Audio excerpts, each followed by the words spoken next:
And rising in his stirrups, he cried in a loud voice, more clear than any there had ever heard a mortal man achieve before, "Arise, arise, riders of Theoden! Fell deeds awake, fire and slaughter! Spear shall be shaken, shield be splintered, sword day, red day, ere the sun rises! Ride now, ride to Gondor!" With that he seized a great horn from Guzlach, his banner-bearer, and he blew such a blast upon it that it burst asunder. And straightway all the horns in the host were lifted up in music, and the blowing of the horns of Rohan in that hour was like a storm upon the plain, and a thunder in the mountains. Ride now, ride to Gondor! Suddenly the king cried to Snowmane, and the horse sprang away.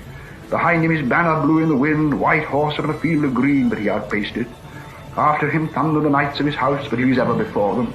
Aylmer rode there, the white horse tail on his helm, floating in his speed, and the front of the first Aelred roared like a breaker foaming to the shore, but Theoden could not be overtaken.